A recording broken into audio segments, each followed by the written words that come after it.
अना रसूल रब्बिकी लिअहब लकी गुलामन ज़किया। फरिश्ता बोला, ऐ मरियम तुम डरो नहीं, मैं अल्लाह का फरिश्ता हूँ और मैं तुमको खुशखबरी सुनाने आया हूँ। तुम्हारे पेट से एक बच्चा पैदा होने वाला है, ईसा पैदा होने वाले, अल्लाह का नबी पैदा होने वाला है। क़ालत अन्ना यकूनु ली गुलामु वलम यमससनी बशर वलम अकु बग़िया। हज़रत मरियम ने कहा, मुझे बेटा कैसे पैदा होगा, मेरा तो निकाह भी नहीं हुआ है और आज तक मुझे किसी इंसान ने टच नहीं किया है और मैं कोई बच्चलन औरत भी नहीं हूँ, मुझे बेटा कहाँ से पैदा होगा, तुम कैसी बात कर रहे हो। क़ाल कज़ालिक क़ाल रब्बुकी हुवा अलय्या हय्यन वलिनजअलहु आयतन लिन्नासि व रहमतम मिन्ना। फरिश्ते ने कहा, मरियम ये अल्लाह का ऑर्डर है, ये अल्लाह का आदेश है, ये अल्लाह का फरमान है। अल्लाह ने कह दिया है तुझे बेटा होने वाला है तो हो जाएगा। अल्लाह के लिए कुछ भी मुश्किल नहीं है, कुछ भी अल्लाह के लिए मुश्किल नहीं है, अल्लाह के लिए सब आसान है। तुझे बेटा पैदा होगा, ये अल्लाह का फैसला हो चुका है। फ़हमलतहु फ़ंतबज़त बिही मकानन क़सिया। हजरत मरियम अल्लाह ताला के हुक्म से प्रेग्नेंट हो गई, गर्भवती हो गई। उनके पेट में ईसा अलैहिस्सलातु वस्सलाम पलने लगे। जब उनको एहसास हुआ कि मैं पेट से हो गई तो वो बैतुल मुक़द्दस से कुछ दूरी पर जाकर के रहने लगी, कुछ दूरी पर जाकर के वो गुजर बसर करने लगी। फ़अजाअहल मख़ादु इला जिज़इन नख़ला। बच्चे की पैदाइश का टाइम करीब आया, लेबर पेन का टाइम, जो दर्द ज़े जिसको बोलते हैं, बच्चे की पैदाइश का टाइम करीब आया। हजरत मरियम एक खजूर के पेड़ के पास जाकर के सहारा लेती हैं और सोचने लगती हैं कल ये बच्चा पैदा होगा, लोग मेरे कैरेक्टर पर सवाल उठाएंगे, लोग मेरे किरदार पर सवाल उठाएंगे। एक इज्जतदार औरत को अपने किरदार और अपनी आबरू से बढ़कर के किसी चीज की चिंता नहीं होती। मरियम ने कहा, या लैतनी मित्तु क़ब्ल हाज़ा व कुन्तु नसियम मनसिया। ऐ काश मैं मर गई होती, ऐ काश मुझे कोई जानने वाला न होता, मैं भूली बसरी हो गई होती, मुझे कोई याद करने। ऐ मरियम घबराओ नहीं, बच्चा पैदा होने वाला है। ऐ मरियम तुम्हें प्यास लगेगी, जरा अपने नीचे देखो, अल्लाह ने नहर जारी कर दी है, नहर जारी कर दी, तुमको पानी की कोई कमी नहीं होगी। वहुज़्ज़ी इलैकी बिजिज़इन नख़लति तुसाक़ितु अलैकी रुतबन जनिया। और ऐ मरियम इस पेड़ को जरा पकड़ करके हिलाओ तो पकी हुई खजूरें तुम पर गिरेंगी, खजूर खाओ और पानी पियो और अल्लाह का शुक्र अदा करो। इससे उलमा ने ये इस्तिदलाल किया है कि हजरत ईसा की पैदाइश दिसंबर के महीने में नहीं हो सकती, क्योंकि खजूर के पकने का जो टाइम होता है वो मई और जून का महीना होता है। हजरत ईसा की पैदाइश मई और जून के महीने में हुई है, दिसंबर के महीने में नहीं हुई है। फ़इम्मा तरयिन्न मिनल बशरि अहदा फ़क़ूली इन्नी नज़रतु लिर्रहमानि सौमा फ़लन उकल्लिमल यौम इंसिया। फरिश्ते ने कहा, ऐ मरियम अगर कोई इंसान तुमको नजर आ जाए तो कहना कि मैं अल्लाह के लिए मैंने नजर मानी है, इशारे से कहना कि मैं किसी से बात नहीं करूंगी, किसी से बातचीत मत करना। ईसा पैदा हो गए, हजरत मरियम ने अपने बच्चे को गोद में लिया। फ़अतत बिही क़ौमहा तहमिलुहु क़ालू या मरियम लक़द जीति शैअन फ़रिया। हजरत मरियम अपने दूध पीते बच्चे को अपनी गोद में लेती हैं और अपनी कौम के सामने आती हैं। कौम के लोग देखते हैं कि कुंवारी मरियम की गोद में बच्चा कहां से आ गया। कहा, है मरियम तू तो कुंवारी थी, तेरी तो शादी भी न हुई थी, ये बच्चा तू कहां से लेके आ गई। ऐ मरियम तूने बहुत बड़ा पाप किया है। या उख्ता हारूना मा काना अबूकी इम्रा सौइन व मा कानत उम्मुकी बग़िया। ऐ मरियम तू तो हारून की बहन है। हजरत मरियम के कोई भाई थे, उनका नाम हारून था। ऐ मरियम तू हारून की बहन है, तेरा बाप भी नेक इंसान है, तेरी माँ भी नेक औरत है, तेरी माँ भी बदचलन नहीं है। ऐ मरियम तू बदचलन कैसे हो गई।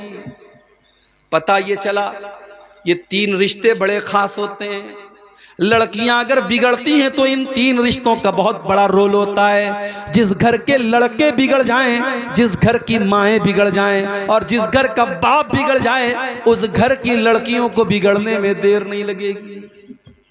अगर लड़की का भाई सही है, अगर लड़की का बाप सही है और अगर लड़की की माँ सही है तो लड़कियों के बिगड़ने के चांस बहुत कम हैं। लेकिन भाई गड़बड़ है, माँ गड़बड़ है और बाप गड़बड़ है तो लड़कियों के बिगड़ने के चांस बहुत ज्यादा हैं। लोगों ने कहा है मरियम तू हारून जैसे नेक इंसान की बहन है, तेरा बाप भी नेक इंसान है, तेरी माँ भी शरीफ औरत है, तूने ये गलत काम कैसे कर दिया। फ़अशारत इलैहि, हजरत मरियम ने अपने बच्चे की तरफ इशारा किया। क़ालू कैफ़ नुकल्लिमु मन कान फिल महदि सबिया, कौम के लोगों ने कहा है मरियम इस दूध पीते बच्चे से हम क्या बात करें, ये क्या बोलेगा, तू क्यों नहीं बताती है किसका बच्चा है।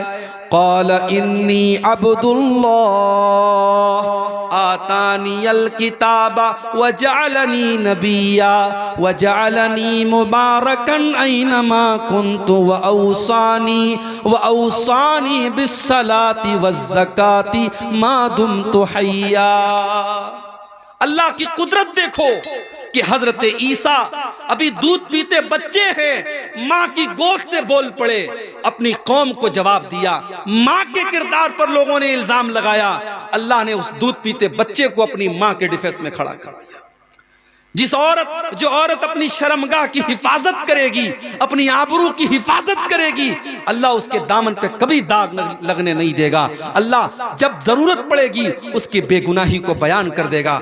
मरियम की बेगुनाही को बयान करने के लिए अल्लाह ने दूध पीते बच्चे को अपनी माँ की गोद में हजरत मरियम को अल्लाह ताला ने, हजरत ईसा को अल्लाह ताला ने जुबान दे दी और वो बच्चा अपनी माँ की गोद से क्या बोला, पहला जुमला क्या बोला, इन्नी अब्दुल्लाह, मैं अल्लाह का बंदा हूं।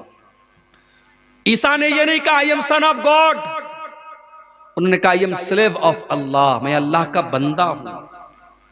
कितने बड़े अफसोस की बात है, ईसाई कहते हम ईसा को मानते हैं, उनके चर्च के बाहर ईसा मसीह का फोटो लगा है, उनके चर्च के बाहर ईसा अलैहिस्सलाम के अक़वाल लिखे होते हैं। मगर ईसाई कौम दुनिया की वो कौम है मेरे भाई जिस नबी से इतनी मोहब्बत का दावा करती है। उस नबी ने पैदा होने के बाद सबसे पहला सेंटेंस जो उनके मुंह से निकला है, जो सबसे पहला शब्द उनके मुंह से निकला है, उन्होंने कहा मैं अल्लाह का बंदा हूं। और ईसाई कहते नहीं, बंदा नहीं थे, ईसा तो अल्लाह के बेटे थे, वो अल्लाह का बेटा मानते ईसा अलैहिस्सलाम। और अभी हमारे पड़ोसी मुल्क के एक ईसाई पादरी का मैंने बयान सुना, उसने कहा हम किसी नबी का मीलाद नहीं मनाते हैं, मुसलमान इस गलतफहमी में ना रहे, हम ईसा को एज अ प्रॉफिट नहीं मानते हैं, हम क्रिसमस पर अल्लाह के बेटे का जन्मदिन मनाते हैं, अल्लाह के बेटे का जन्मदिन मनाते हैं, हम Isa Masih as a profit एक नबी की हैसियत से हम उनका मीलाद नहीं मनाते। ईसा अलैहिस्सलाम पैदा होने के बाद कह रहे हैं मैं अल्लाह का बंदा हूं, अल्लाह ने मुझको नबी बनाया है, अल्लाह ने मुझको बरकत वाला बनाया है, मैं जहां भी रहूंगा बरकत रहेगी। और अल्लाह ने मुझको नमाज का हुक्म दिया है, मुझको ज़कात का हुक्म दिया है, जब तक मैं जिंदा रहूंगा मैं नमाज पढ़ता रहूंगा, मैं ज़कात देता रहूंगा। व बर्रम बिवालिदती, और अल्लाह ने मुझे अपनी माँ के साथ अच्छा सलूक करने का हुक्म दिया है। वलम यजअलनी जब्बारन शकिया, अल्लाह ने मुझे बदबख्त नहीं बनाया, अल्लाह ने मुझे सरकश नहीं बनाया, मैं अल्लाह का नेक बंदा हूँ, अल्लाह ने मुझे नबी बनाया है। ये ईसा इब्ने मरियम का वाकया है, कुरान के 16वें पारे के अंदर मौजूद है। लेकिन आज ईसाई मजहब के मानने वाले जब क्रिसमस का त्यौहार मनाते हैं वो दुनिया को ये बताते हैं कि हम अल्लाह का बेटा, अल्लाह के बेटे की हम पैदाइश की खुशी मनाते हैं। और हमारा मुसलमान नौजवान और कॉलेज में पढ़ने वाली हमारी मुसलमान लड़कियां वो अपनी सहेलियों को और अपने दोस्तों को फेसबुक के ऊपर और सोशल मीडिया पर मैरी क्रिसमस लिख के भेजती हैं, मैरी क्रिसमस लिख के भेजती हैं, क्रिसमस की मुबारकबाद देती हैं। अरे मुसलमान तू कितना बेगैरत हो चुका है, तू कितना बेगैरत हो चुका है जिस त्योहार पर तेरे अल्लाह को गाली दी जा रही है, इससे बढ़ के अल्लाह के लिए कोई गाली नहीं हो सकती मेरे भाई। अगर अल्लाह का बेटा किसी को करार दिया जा रहा है, ये अल्लाह को गाली दी जा रही है। और अल्लाह ताला खुद कहता है, जब आदम का बेटा कहता है कि मैंने किसी को अपना बेटा बना लिया, तो आदम का बेटा मुझे तकलीफ पहुंचाता है, इंसान मुझे तकलीफ पहुंचाता है। अल्लाह का सब्र देखो, अल्लाह का बर्दाश्त देखो। अल्लाह को गाली दी जाती है, फिर भी अल्लाह उनको खिलाता है, पिलाता है, रोजी देता है। मुसलमानों, तुम्हारे रब को गाली दी जाए, तुम्हारे रब को बुरा भला कहा जाए, और तुम क्रिसमस के त्योहार पर मुबारकबाद दे रहे हो। अभी कलकत्ता में मैं था, परसों कलकत्ता में जब मैं दाखिल हुआ, एयरपोर्ट से निकला, मैं बाहर देखा बड़े बड़े पंडाल लगे हुए हैं, बड़े बड़े पंडाल लगे हुए हैं, और वहां के इलाके के मुसलमान लीडरों के बड़े बड़े फोटो बैनर पे लगे हैं, और क्रिसमस की मुबारकबाद दी जा रही है, और क्रिसमस के बड़े बड़े फंक्शन हो रहे हैं, और मुसलमान उन प्रोग्रामों को अरेंज कर रहा है। मैं बड़े साफ अल्फाज में, कलकत्ता में मेरी तकरीर थी, मैंने कह दिया, हमें नहीं करनी ऐसी पॉलिटिक्स, हमें नहीं चाहिए ऐसे नेता, हमें नहीं चाहिए ऐसे लीडर जो पॉलिटिक्स के लिए इस्लाम का सौदा कर दें, ईमान का सौदा कर दें, तौहीद से कॉम्प्रोमाइज कर लें। हमें नहीं आना ऐसी पॉलिटिक्स में। अगर पॉलिटिक्स में आना है तो आओ, मगर अपने ईमान और अपनी तौहीद को बचा के रखो मेरे भाई। ईमान एक ऐसी दौलत है, इसकी कीमत पर दुनिया की कोई दौलत हम नहीं ले सकते, इसको कुर्बान करके दुनिया की कोई दौलत हम नहीं ले सकते। अल्लाह को गाली दी जा रही है, अल्लाह नाराज होता है जब किसी को कहा जाता है अल्लाह का बेटा है। जानते हो अल्लाह कितना नाराज होता है? वक़ालु इत्तख़ज़र रहमानु वलदा, ये कहते हैं कि रहमान ने बेटा बना लिया है। लक़द जीतुम शैअन इद्दा, अल्लाह का बेटा करार देने वालों, तुम बहुत गंदी बात अपने मुंह से निकाल रहे हो। तकादुस समावातु यतफ़त्तरन मिन्हु व तंशक़्क़ुल अर्दु व तख़िर्रुल जिबालु हद्दा, इतनी खतरनाक बात तुम अपने मुंह से निकाल रहे हो कि जमीन फट जाए, आसमान फट जाए और पहाड़ गिर जाए तो उतनी बड़ी बात नहीं है, जितनी बड़ी बात यह है अंदअउ लिर्रहमानि वलदा, अल्लाह का बेटा किसी को करार देना ये बड़ी खराब बात है, बहुत बुरी बात है। तो शिर्क सबसे बड़ा गुनाह है मेरे भाई। हमें अपने आप को और अपने बच्चों को भी शिर्क से बचाना है। मेरी माएँ बहनें जो बैठी हैं वो भी सुन लें, बच्चों का अकीदा बचाना आपकी जिम्मेदारी है। बच्चे को नजर लग गई, आप टीका लगाती है, टीका क्यों लगाती हैं आप? पूछिए, आप जामिअतुल इमाम बुखारी आपके करीब में है, पूछिए वहां के शेखुल हदीस आए हैं, वहां के उलमा और वहां के टीचर्स आए हैं, उनसे पूछिए आप कि ये बच्चों को नजर का जो टीका लगाया जाता है कि जायज है, ये जायज नहीं है। बच्चा बीमार हो गया, किसी ने आपसे कहा धागा पहना, तो धागा पहना दिया आपने, तावीज पहना दिया आपने, ये भी शिर्क है मेरी माओ बहन, ये भी शिर्क है। और अल्लाह के नबी की हदीस है, मन अल्लक़ तमीमतन फ़क़द अशरक, जिसने तावीज़ पहना, जिसने तावीज़ लटकाया उसने शिर्क किया। अगर अपने बच्चों को आप तावीज़ पहना रहे हैं, पढ़ते रहो, रफुल यदैन करके नमाज पढ़ते रहो, सीने पर हाथ बांधते रहो और आमीन जोर से बोलते रहो, मगर तुम अहले हदीस नहीं हो सकते, तुम सलफी नहीं हो सकते जब तक तुम्हारा अकीदा दुरुस्त नहीं है, तुम्हारी तौहीद सही नहीं। अपनी तौहीद की हिफाजत करो मेरे भाई, अपने बच्चों की तौहीद की हिफाजत करो। इब्राहीम अलैहिस्सलाम जैसा पैगंबर दुआ करता है, वजुनुबनी व बनिया अन नअबुदल असनाम, आए अल्लाह तू मुझे भी बुत परस्ती से बचाना और मेरी औलाद को भी तू शिर्क से बचाना। मेरी औलाद कहीं बुत परस्ती में न पड़ जाए, मेरी औलाद कहीं शिर्क में न पड़ जाए। अगर इब्राहीम जैसे पैगंबर को अपनी औलाद की चिंता है तो आपको भी चिंता होनी चाहिए, आपको भी फिक्र होनी चाहिए अपनी औलाद की। और आगे बढ़िए, नबी अकरम से पूछा गया सबसे बड़ा गुनाह क्या है? आपने फरमाया कि अल्लाह के बराबर किसी को करार देना। पूछा गया अय अल्लाह के नबी उसके बाद सबसे बड़ा गुनाह क्या है? आपने फरमाया अन तक़्तुल वलदक खशियत अन यतअम माक, अपनी औलाद को कत्ल कर दो इस डर से कि वो तुम्हारे साथ खाएगी। आजकल नारा लगता हम दो हमारे दो, तीसरा आ जाएगा तो खिलाएंगे कहां से? तू खिलाता है क्या? तेरी औकात है? तेरी औकात है तू खिलाएगा? नहीं। अगर ये समझते हो कि तुम अपने बच्चों को खिला रहे हो, इस गलत फहमी को दूर कर लो मेरे भाई। वला तक़्तुलू औलादकुम खशियत इमलाक, अपनी औलाद को कत्ल न करना, कभी अपनी औलाद को ये सोच करके कत्ल न करना कि हम उनको कहां से खिलाएंगे। नहनु नरज़ुकुहुम व इय्याकुम, उनको भी रोजी हम देते हैं और तुमको भी रोजी हम देते हैं। औलाद की रोजी औलाद लेके आती है मेरे भाई। कभी गौर करना, शादी के पहले आप कितना कमाते थे और शादी के बाद फिर आप कितना कमाने लगे।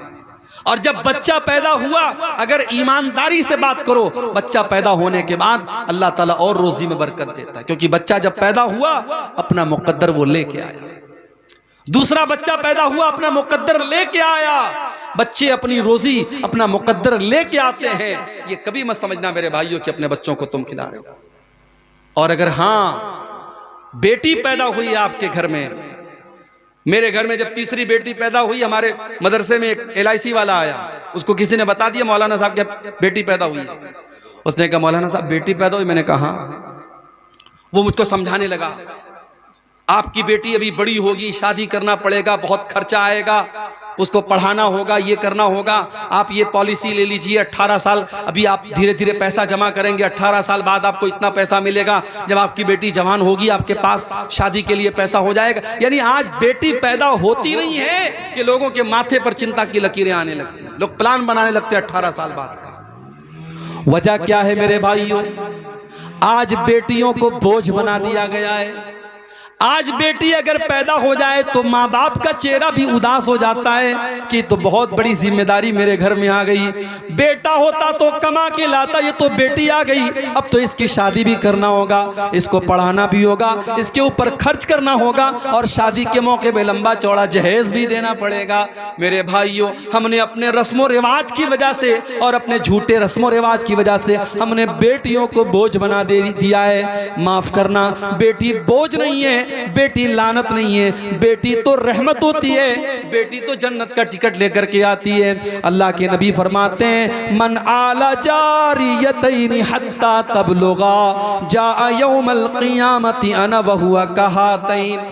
आपने अपनी दोनों उंगलियों से इशारा करके फरमाया कि दो बेटियों को जिसने पाला और दो बेटियों की जिसने सही तरीके से परवरिश की, वो जन्नत में अपने नबी के साथ रहेगा। वो क़यामत के दिन इस तरीके से नबी के साथ आएगा जैसे ये दोनों उंगलियां एक दूसरे के साथ आती हैं।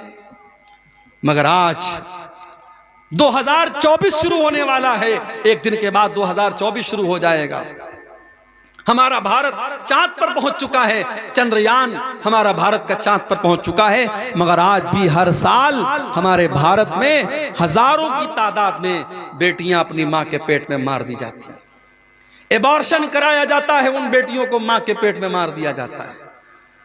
1400 साल पहले अरब के अंदर ऐसे भी कबीले थे, बेटी पैदा होती थी उसको ले जाकर के जिंदा जमीन में गाड़ देते थे।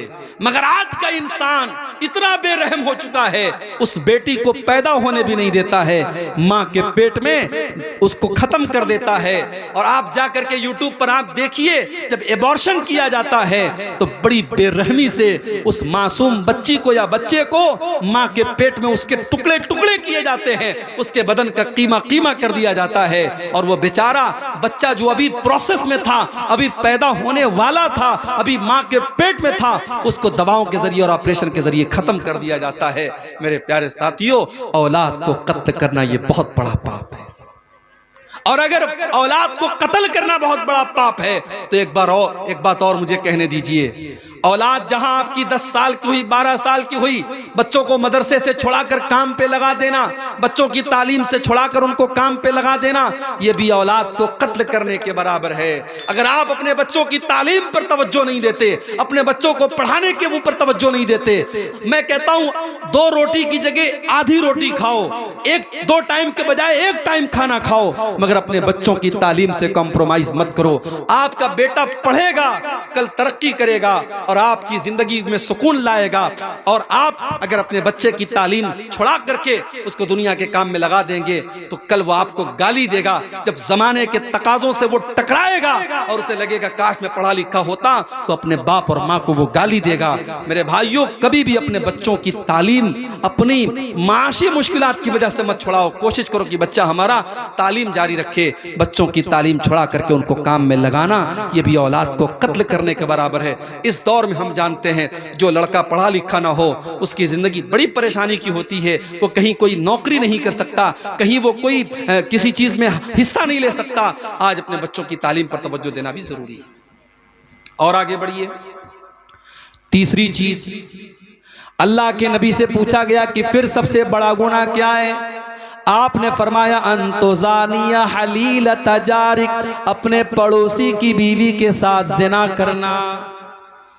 जिना करना तो किसी भी औरत के साथ हराम है, मगर पड़ोसी की बीवी के साथ जिना करना ये ज्यादा बड़ा गुनाह है, क्योंकि पड़ोसी पड़ोसी के ऊपर भरोसा करता है, पड़ोसी पड़ोसी के ऊपर विश्वास करता है। अगर पड़ोसी की बीवी के साथ और पड़ोसी की बेटी के साथ और पड़ोसी की बहन के साथ कोई गलत काम करता है तो ये उसके पड़ोस का उसने हक मारा है, उसने पड़ोसी के साथ हक तलफी की है। पड़ोसी का बड़ा हक है मेरे भाइयों।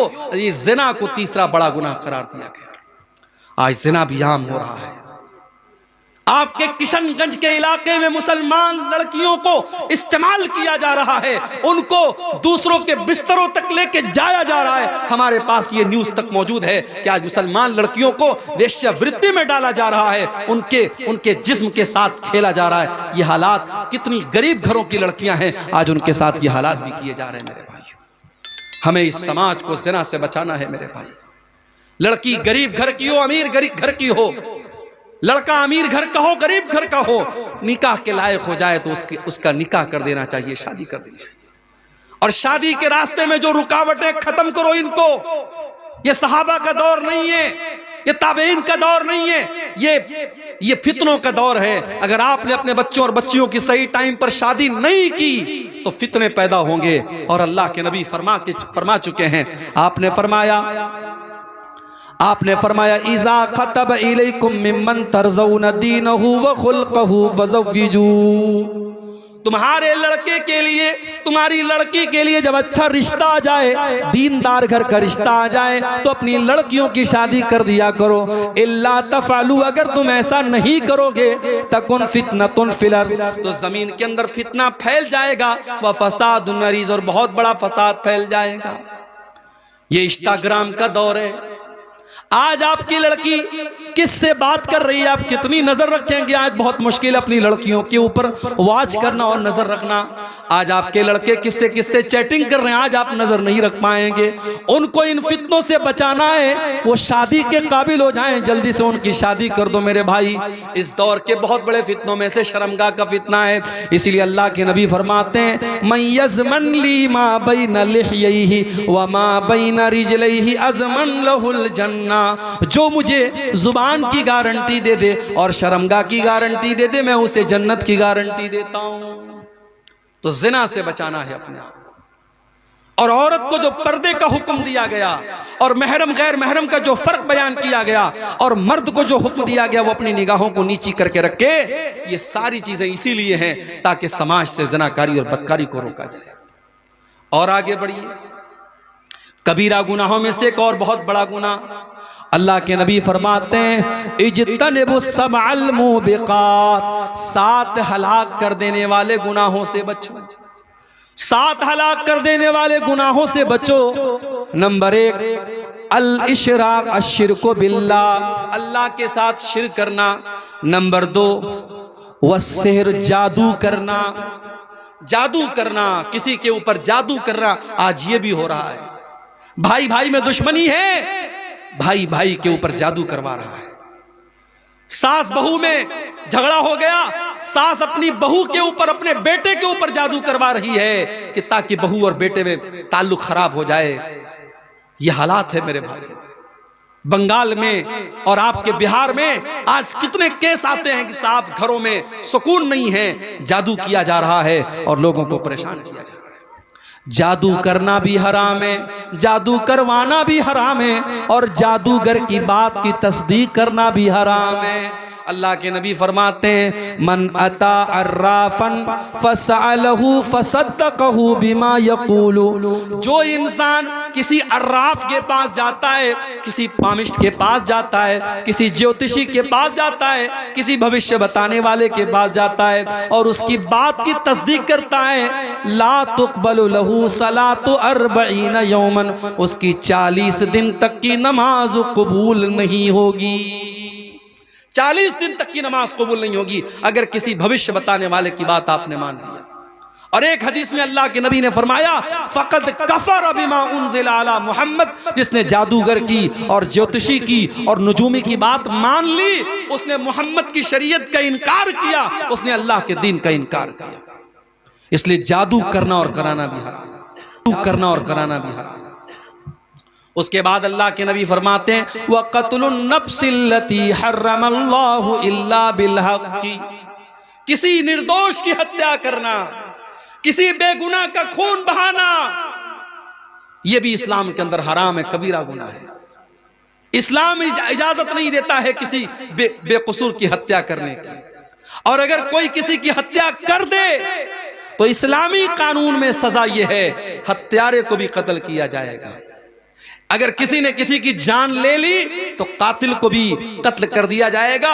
हाँ, जिसकी हत्या हुई है, जिसका मर्डर हुआ है, अगर उसके घर वाले माफ कर दें अलग बात है। अगर माफ कर दें और दियत ले लें, जो एक बड़ा अमाउंट होता है, लाखों में अमाउंट होता है, वो अमाउंट लेकर के वो माफ कर दें अलग बात है, वरना कातिल की भी गर्दन मारी जाएगी, कातिल को भी कत्ल किया जाएगा। इस्लाम बहुत सख्त है इस मामले में। इस्लाम में किसी निर्दोष की हत्या करने की इजाजत नहीं है।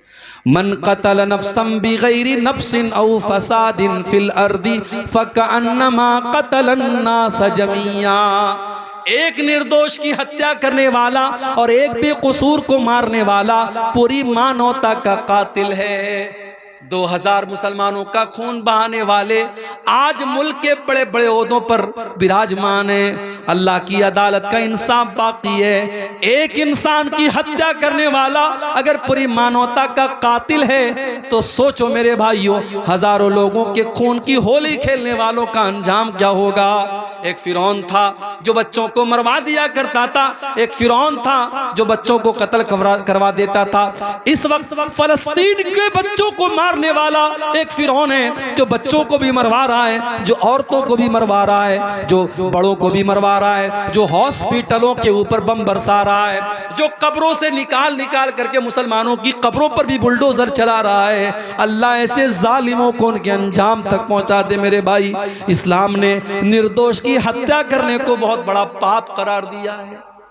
और आगे बढ़ो, वह अकलुर रिबा, और सूद और ब्याज खाना भी बहुत बड़ा गुनाह है। आज मुसलमान सूद खा भी रहा है, खिला भी रहा है। आपके इसी बिहार में बंधन लोन के नाम से, औरतों के नाम से कितने लोग लोन ले रहे हैं। 1 लाख लोन लेकर के 1,10,000 दे रहे हैं। मेरे भाई, जिस तरीके से सूद लेना हराम है उसी तरीके से सूद देना भी हराम है।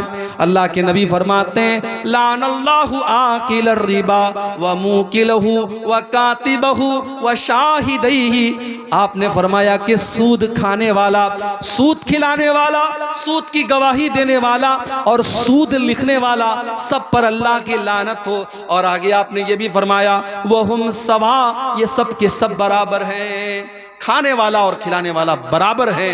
इसलिए मेरे भाई, सूद और ब्याज से अपने दामन को बचा के रखो। जानते हो इतना बड़ा गुनाह है सूद और ब्याज का खाना कि अल्लाह कुरान में कहता है फ़इल्लम तफ़अलू फ़अज़नू बिहर्बिम मिनल्लाहि व रसूलिही। ऐ ब्याज खाने वालों, ऐ ब्याज खोरो, ऐ सूद खोरो, अगर तुम अपने ब्याज खाने से बाज नहीं आओगे तो अल्लाह से जंग करने के लिए तैयार हो जाओ, उसके रसूल से जंग करने के लिए तैयार हो जाओ। अरे कौन है जिसके अंदर अल्लाह से जंग करने की ताकत है? कौन है जिसके अंदर अल्लाह से लड़ाई करने की ताकत है? तो सूद खाना भी बहुत बड़ा गुनाह है। और जब सूद की बात आई है तो एक बात और बताता हूं, सट्टा और जुआ खेलना भी हराम है। इन्नमल खम्रु वल मैसिरु वल अंसाबु वल अज़लामु रिजसुम मिन अमलिश शैतान।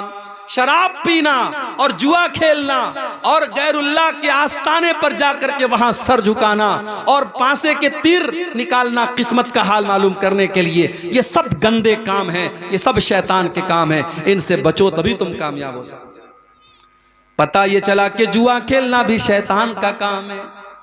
किसी जमाने में ताश के पत्तों से जुआ खेला जाता था, अब मोबाइल का दौर आ गया, अब टेक्नोलॉजी का दौर आ गया, अब इंटरनेट के ऊपर बहुत सारे ऐप आ गए। अभी क्रिकेट का वर्ल्ड कप चल रहा था, एक एक बॉल के ऊपर सट्टा खेला जा रहा था। आज कितने सारे ऐप हैं जिसके अंदर जुआ खेलने की और सट्टा की अलग अलग शक्लें आ रही हैं। याद रखो मेरे भाई, मेरे नौजवान साथियों, पैसा कमाना है तो बिजनेस करो, पैसा कमाना है तो हलाल तरीके से पैसा कमाओ। बहुत सारे रास्ते हलाल तरीके के हैं, हराम रास्ता मत अपनाओ, ब्याज का रास्ता मत अपनाओ और सट्टा और जुआ का रास्ता मत अपनाओ। याद रखो, हराम कमाई से पैसा कमा भी लोगे तो उसमें बरकत नहीं होगी। अल्लाह के नबी फरमाते हैं, याती अलन्नासी ज़मानुन ला युबालिल मरउ मिन ऐना अखज़ल माल। एक ऐसा जमाना लोगों पर आने वाला है जब लोग परवाह नहीं करेंगे कि पैसा हलाल तरीके से कमा रहे या हराम तरीके से कमा रहे। जानते हो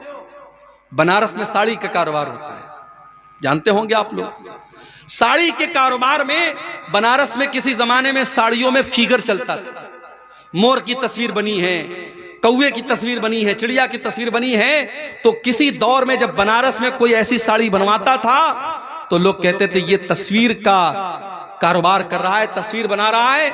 उस फिगर बनाने वाले के घर में लोग खाना नहीं खाते थे कि ये हराम खा रहा है।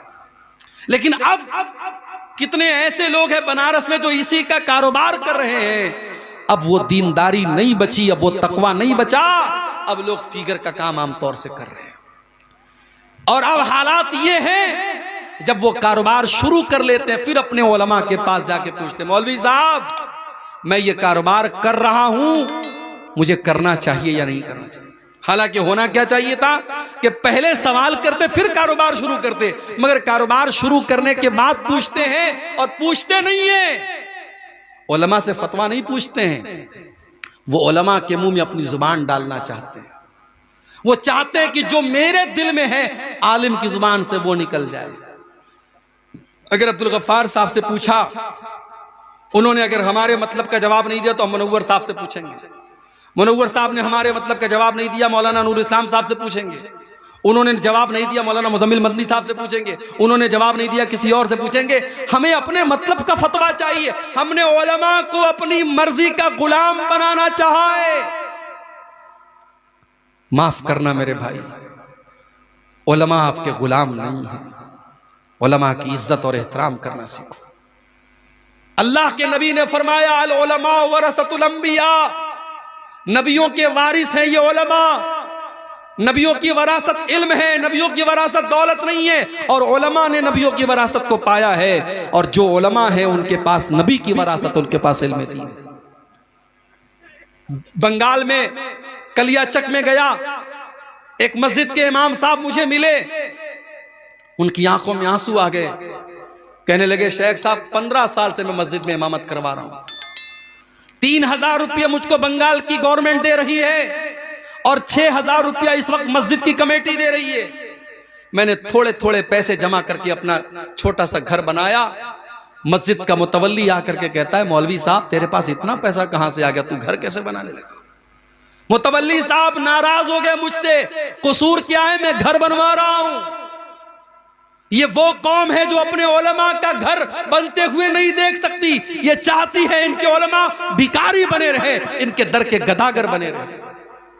दुनिया की हर कौम अपने धर्म गुरु का सम्मान करती है, अपने आलिम की इज्जत करती है, और आप अपने आलिम को भिखारी बना के रखना चाहते हैं। वो आलिम जिसने 15 साल तक एक मस्जिद में इमामत कराई है, उसने 15 साल अगर किसी बिजनेस में दिया होता तो आज कहां से कहां पहुंच गया होता। उसने अपनी जिंदगी को खपा दिया, अपनी जवानी को खपा दिया, और आज ये सुलूक कर रही है कौम, वो अपना घर बना रहा है तो उसके घर बनाने पर भी ये एतराज हो रहा है। मेरे भाई, ये ढकोसले बंद कर दो, उलमा के पैसे में बड़ी बरकत होती है। तुम्हारे घर का काम 5000 में नहीं चल सकता, आलिम के घर का काम 5000 में कैसे चलेगा? 5-5 हजार में आज उलमा को तनख्वाहें देकर के लोग मस्जिदों में इमामत करवा रहे हैं, मदरसों में पढ़वा रहे हैं। और इतना ही नहीं, इमाम साहब के लिए मस्जिद में छोटी सी कोठरी बनाई गई। इमाम साहब की कोठरी इतनी छोटी सी रखी जाती है कि इमाम साहब पैर फैला के सोए तो सर अलग दीवार में लड़े, पैर अलग दीवार में लड़े, इतनी बड़ी बस कोठरी होनी चाहिए। क्या मजाल है कि इमाम साहब अपनी फैमिली के साथ रह सके। इमाम साहब 6 महीने में छुट्टी लेकर तब जाएंगे फैमिली से मिलने के लिए। इमाम साहब के बच्चे अपने बाप के रहने के बावजूद यतीमी की जिंदगी गुजारे, उसकी बीवी बेवा की जिंदगी गुजारे, और हम और आप अपनी बीवियों के साथ, अपने बच्चों के साथ ऐशो आराम की जिंदगी गुजारे। ये कौन सा इंसाफ है मेरे भाई। अगर आपको अपनी फैमिली के साथ रहने का अधिकार है, अगर आपको अपने बीवी बच्चों के साथ रहने का अधिकार है, तो उस आलिम दीन को भी अपने बीवी बच्चों के साथ रहने का अधिकार है। उसके बच्चों को जीते जी यतीम क्यों बनाते हो, उसकी बीवी को जीते जी बेवा क्यों बनाते हो। अगर अपनी मस्जिदों में अपने इमामों के कमरे बनाते हो तो कान खोल करके सुन लो। अगर जर्रा बराबर अपने आलिम की इज्जत करते हो तो उस आलिम के लिए एक फैमिली क्वार्टर का भी इंतजाम करो। और एक बात और कह दूं, उलमा फरिश्ते नहीं है, ये उलमा आपके बीच के इंसान ही हैं। जो तकाजे आपके साथ हैं इनके साथ हैं, जो कमजोरियां आपके साथ हैं इनके साथ हैं। अगर आप गुनाह और गलती के काम करते हैं और कर सकते हैं, उलमा से भी सरजद हो सकता है, उनको फरिश्ता मत समझना। लेकिन अगर उलमा से गलती हो जाए तो उनकी इस्लाह की कोशिश करो। तुम्हें नजर आ गया फला आलिम ने कोई गलत काम कर दिया, अकेले में ले जाके समझा दो, मौलवी साहब समाज पर बड़ा गलत असर पड़ेगा। हमारे यहां तो साहब बाल की खाल निकाली जाती है। इमाम साहब ने अगर सजदा थोड़ा लंबा कर दिया, इशा की नमाज थोड़ी लंबी पढ़ा दी, हम चाय की दुकानों पे बैठ के और पान की दुकानों पे बैठ के तबसरा करते हैं, साहब मौलवी साहब ने नमाज बड़ी लंबी पढ़ा दी। तुम्हारे बाप का नौकर है वो, तुमसे पूछ के नमाज पढ़ाएगा। इज्जत नहीं है आपकी नजर में उलमा की। जरा सी कोई बात हुई हम फट से कहते हम इस इमाम के पीछे नमाज नहीं पढ़ेंगे। तेरे नमाज न पढ़ने से क्या उस इमाम की इमामत खतरे में पड़ जाएगी। फितने न पैदा करो मेरे भाई, अपने उलमा की इज्जत करो, उनकी गीबत न किया करो, उनकी बुराई न किया करो।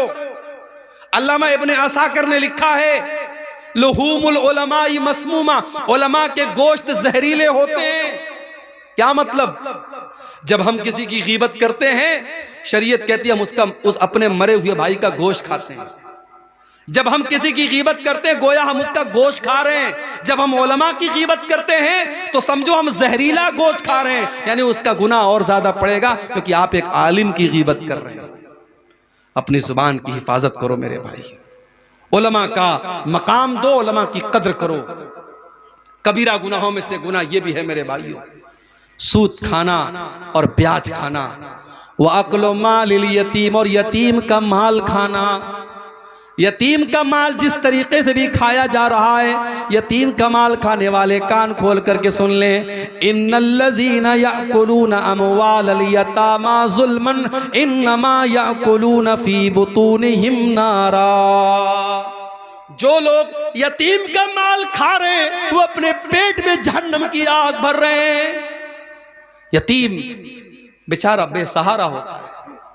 यतीम हो सके तो यतीम की मदद कर दो, हो सके तो यतीम को सहारा दे दो, यतीम का माल हड़पने की कोशिश मत करो।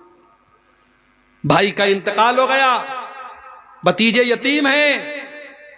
जिस चचा को कुरान की आयत कभी नहीं याद आई, शरीयत कभी याद नहीं आई, भाई मर गया, शरीयत याद आ गई। भतीजे से बोला, बे तेरे बाप का इंतकाल हो गया, अब अब दादा की प्रॉपर्टी में तेरा कोई हिस्सा नहीं बनता, चचा लोग आपस में बांट लेते हैं।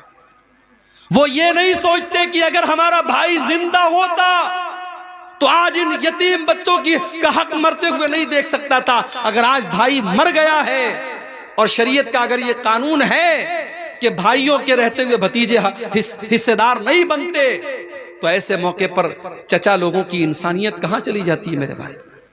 अगर उस चचा के अंदर जर्रा बराबर इंसानियत है, वो अपने बाप से जाके गए, ठीक है शरीयत में हक नहीं बनता है, मगर जितना हक हमें मिल रहा है उतना ही हमारे इन भतीजों को भी आप दीजिए, ताकि इनके साथ ना इंसाफी हो। और दादा को भी चाहिए, दादा को अल्लाह ताला ने यह ऑप्शन दिया है, वो अपनी प्रॉपर्टी का 1/3 हिस्सा अपने उन यतीम पोतों के हक में वसीयत कर सकता है, वो करके जाए ताकि उन यतीमों का हक ना मारा जाए। मेरे भाई, किसी यतीम का कभी हक मत मारना। किसी की जमीन पर नाजायज कब्जा कर लेना भी कबीरा गुनाह है।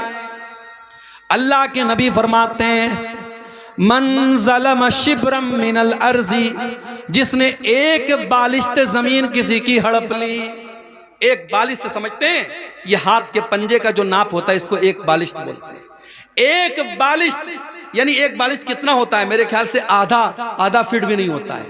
आधा फीट भी अगर किसी की जमीन आपने नाजायज हड़प ली, अल्लाह के नबी फरमाते हैं तुव्विक़हू मिन सब'i अर्दीन यौमल क़ियामा, 7 जमीनों का तौक उसकी गर्दन में डाला जाएगा। या भाई बहन का पूरा हिस्सा डकार लेता है। बहन को मां का जेवर तो मिलता है, मगर बाप की के जमीन और जायदाद में से भाई लोग कहते नहीं साहब तुम्हारा नहीं बनता, तुमको नहीं देंगे। अगर बहन मांग ले तो भाई नाराज हो जाते हैं, कहते हैं अगर तुझे हम हिस्सा देंगे हम सारी जिंदगी तुझसे बात नहीं करेंगे। बहनों को उनका हिस्सा नहीं दिया जाता। हम आज कहते ना कि अदालत में मुस्लिम पर्सनल लॉ को खत्म करने की बात हो रही है और कॉमन सिविल कोर्ट की बात हो रही है। पहले अब मुस्लिम पर्सनल लॉ पर हम खुद तो अमल करें। मुस्लिम पर्सनल लॉ ये कहता है कि बाप अगर मर गया है और 1 लाख रुपया छोड़ के गया है और 2 बहनें और 1 भाई को छोड़ के गया है तो 50,000 भाई को मिलेगा और 25,000 दोनों बहन को मिलेगा। लेकिन यहाँ तो पूरा 1 लाख भाई डकार जाता है, बहन को 1 पैसा नहीं देता है। याद रखो मेरे भाई।